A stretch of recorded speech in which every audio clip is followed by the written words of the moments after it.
In a quiet American town, where the air always smelled faintly of wood smoke and freshly brewed coffee, there was a small corner bakery that seemed to exist outside of time.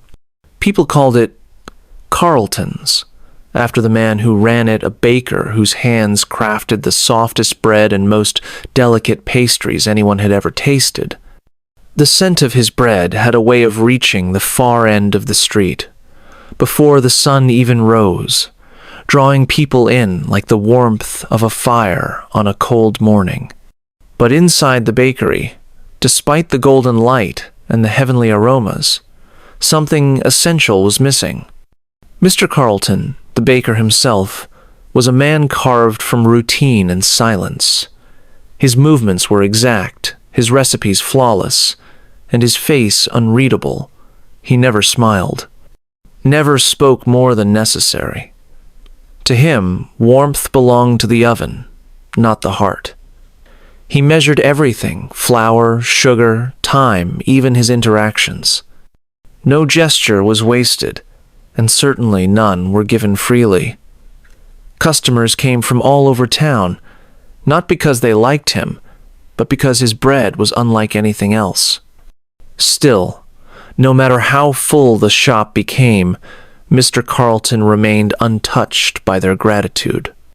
Outside his shop, however, a different kind of crowd gathered people who didn't step inside. Some were children on their way to school, noses pressed to the frosted glass. Others were workers, too early for payday, standing for a moment to enjoy the scent of cinnamon, yeast, and hope. Mr. Carlton noticed them, always. He watched with tightening lips and a furrowed brow as they paused, inhaled, and moved on. To him, they weren't just loitering, they were stealing. Stealing something he had worked for since 4 a.m., something he believed had value, even if it couldn't be boxed or weighed. "They're taking what I made," he muttered to himself one morning, as a mother lifted her child so he could smell the fresh rolls cooling in the window. "Their bellies are full of my labor, and they walk away without paying a cent." He grew bitter, not just toward the poor, but toward anyone who lingered too long without buying. He imagined bottling the smell, selling it like perfume. "Let them pay for that joy," he whispered once, half joking, but the idea never quite left him. Each morning the street filled again with quiet admirers, and each morning his resentment deepened. It was not just about bread anymore. It was about fairness, ownership, and the invisible things that people took without asking. While others breathed deeply and smiled, Mr. Carlton only grew colder. He had created something beautiful, and yet he had never felt poorer. Leo had always found comfort in quiet things: the rustle of leaves, the hum of early traffic, the softness of cold air brushing against his face before sunrise. He owned very little, but he carried a kind of peace that many wealthier men never seemed to find. His coat was old and frayed at the cuffs, his shoes softened from years of wear, and in his pockets were not coins but crumbs from yesterday's bread. Yet every morning, without fail, he walked past Carlton's bakery not to buy, but to breathe. There was something about the way the scent of baking bread clung to the morning air that made him feel alive. The aroma wrapped around him like a memory he never lived, but always longed for. It reminded him of warmth, of belonging, of laughter echoing in kitchens he had only passed by. He never stepped inside the bakery. He didn't need to. The experience of standing there, eyes closed, letting the smell fill him up, was enough to start his day with quiet hope. That morning, though, was different. The sky was painted in shades of slate and silver, and the cold was deeper than usual, biting at his hands and cheeks. Still, Leo stood outside Carlton's longer than he ever had before. He closed his eyes and smiled gently to himself, as though he were listening to music only he could hear. He wasn't hungry for food alone, he was hungry for moments like these, small and unspoken, yet deeply human. Inside, Mr. Carlton noticed him through the frosted pane of glass. He watched the boy still, silent, smiling, and something sharp twisted in his chest. That same ache of unfairness, the same belief that he was being robbed of something intangible but real. Leo wasn't buying anything, yet he was receiving something, and Mr. Carlton couldn't accept that. He flung open the door, the bell above it clanging with urgency, and the warm air from inside clashed with the cold of the street. "You," he barked. "How long do you plan to stand there, stealing what's not yours?" Leo blinked, startled. "I'm sorry?" he asked softly. "I'm not stealing anything." Carlton stepped outside, his face flushed not from the cold but from indignation. "You've filled your lungs with my labor. You've taken my bread's worth without paying a single coin." Leo looked at him, confusion washing over his features like a slow tide. "Sir," he said carefully, "I was only smelling the air. I've taken nothing. I don't even have a crumb of bread." "Exactly," Carlton snapped. "You've taken the smell what I created, and offered nothing in return." For a moment they stood there in silence.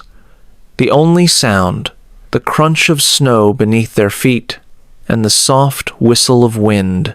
Leo didn't argue. He didn't run. He simply stood, not ashamed, not afraid, but quietly sad. It was the kind of sadness that comes from knowing you've done no wrong, yet still being treated like you have. And in that moment, the boy with nothing and the man with everything stood face to face, each holding something the other could not understand. The snow had begun to fall again, softly this time, like it too was unsure of its place in the stillness of the morning. Leo stood motionless outside the bakery, the weight of Mr. Carlton's anger pressing down on him like the cold settling into his coat. He hadn't spoken another word. He didn't need to. There was nothing to defend. Yet the baker, flushed with a fury that seemed to rise from years of quiet resentment, reached forward, seized Leo by the sleeve, and began walking. They moved through the empty streets in silence, one pulling, the other following. The town had not yet stirred. Lights remained off in the windows, doors closed against the wind. Only their footprints disturbed the fresh layer of snow, two tracks cutting through a world not yet awake. It was the hour where even anger feels like a whisper, and every footstep echoes louder than it should. Carlton's grip was firm but not violent. He wasn't trying to hurt Leo, he simply needed to be heard by someone, by anyone. To him, this wasn't just about one boy on one morning. It was about a lifetime of people taking and walking away. He needed someone to witness what he believed was right, even if the world thought it petty. And so he marched Leo to the house of Judge Ellis, the only man in town whose word weighed more than money. When they arrived, Mr. Carlton pounded on the judge's front door, his knuckles raw from the cold. The sky had begun to pale with the first signs of dawn, but it was still too early for visitors. After a long pause, the door creaked open. Judge Ellis stood there in his nightclothes, his hair silver and wild with sleep, eyes narrowing against the icy air. He looked at the pair standing on his porch, Leo with lowered eyes. Carlton stiff with indignation and simply said, "This had better be worth the hour." Carlton stepped forward. "This boy," he said, "has stolen from me. He has filled himself with the scent of my bread-me creation, my effort, without paying for a single bite. The judge raised an eyebrow, saying nothing. He stood there, Carlton continued, for minutes, breathing in, enjoying, and he left me with nothing. Judge Ellis didn't laugh. He didn't scold. He simply looked at Leo, then back at Carlton, and nodded once. "Come inside," he said. "Tell me everything, but give me a moment to dress. No justice should be done in slippers." He returned a few minutes later, fully dressed, and with a small pot of coffee in hand. They sat together at his kitchen table, a quiet room filled with the smell of roasted beans and old wood. Carlton repeated his story, his voice calm now, but no less intense. Leo, in turn, spoke few words. "I only stood there," he said gently. "I only breathed." Judge Ellis listened without interruption. His eyes moved between them, not judging but absorbing, like someone who knew the truth wasn't in what was said but how it was carried. When both had finished, the room grew still. The judge leaned back in his chair, fingers steepled beneath his chin. Outside, the town had begun to stir, but inside, a different kind of stillness remained full of questions about value, fairness, and the invisible things we believe belong to us. Judge Ellis remained silent for a while, the kind of silence that carried weight. He watched the two men in front of him, one old and hardened by years of labor, the other young and softened by quiet dignity. His fingers tapped gently against his porcelain coffee cup, not from impatience, but contemplation. Then he spoke not to argue or to question, but with the calm authority of someone who understood that not all debts are measured in coins.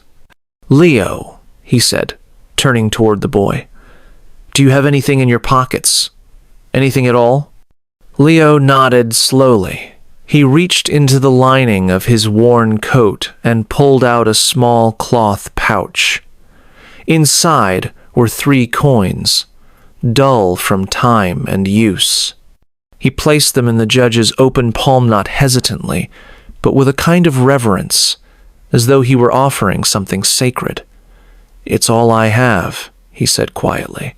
Judge Ellis closed his fingers around the coins and stood.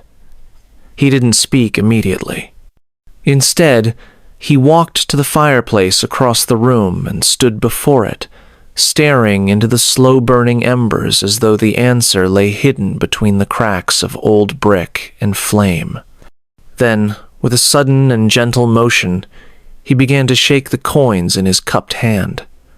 The sound was soft, but unmistakable metal against metal, clinking and echoing like a small bell tolling in an empty room. He turned back to Mr. Carlton. "There," he said. "That sound, do you hear it?"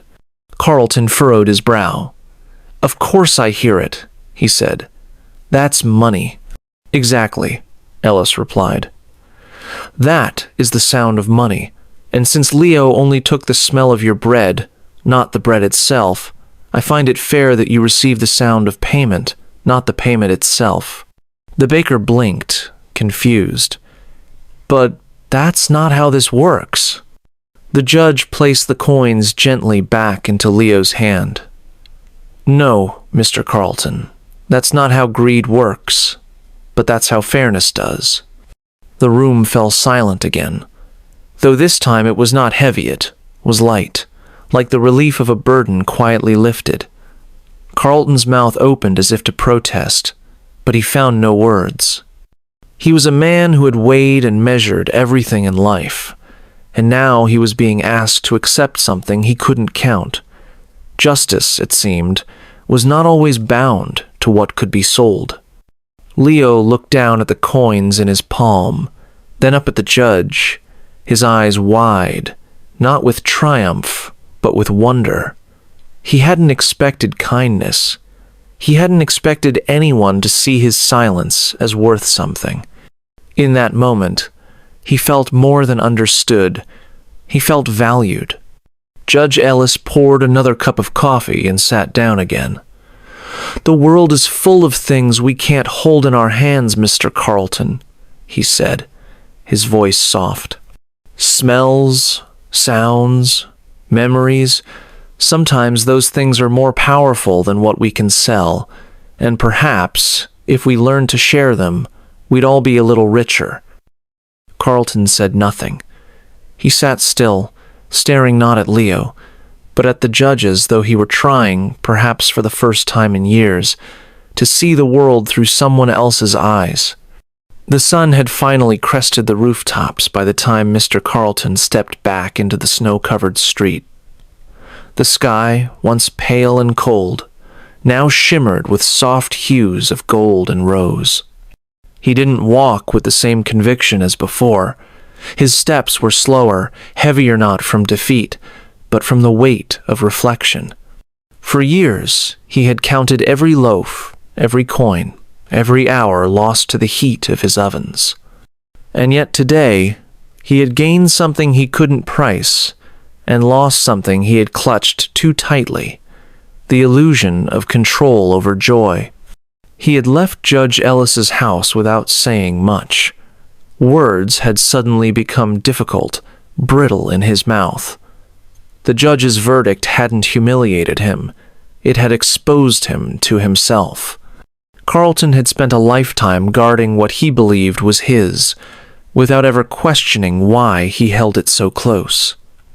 All morning, he had fought for a smell as if it were gold, and in doing so, he had nearly silenced the quiet dignity of a boy who asked for nothing. Back in his bakery, the warmth felt different. It didn't soothe him like it used to. The scent of freshly baked bread floated through the air as it always had, but now he noticed it with different eyes. It wasn't just his. It belonged to memory, to comfort, to longing and, perhaps, to the people who had stood outside his window all those years, drawing hope from something they couldn't afford. He wondered how many he had chased away with suspicion, how many moments of kindness he had mistaken for theft.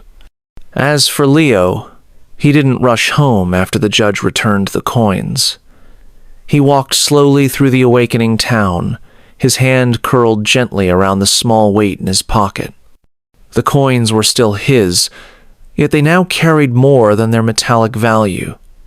They carried dignity, validation, and a quiet reminder that not all things worth having come from wealth. That morning, he had been seen, he had been heard, and he had walked away not only with money, but with a story to keep close. Later, when someone asked him what had happened with the baker, Leo simply said, "I paid with a sound, and I left with silence. Both were enough." It wasn't bitterness in his voice, it was peace. In the days that followed, something changed in Carlton's shop. He didn't announce it, and no sign appeared in the window, but people began to notice. One morning, a child stood outside and stared longingly at the pastries. Carlton watched for a moment, then opened the door not to scold, but to hand the boy a small bun warm from the oven. No words were spoken. The act said enough.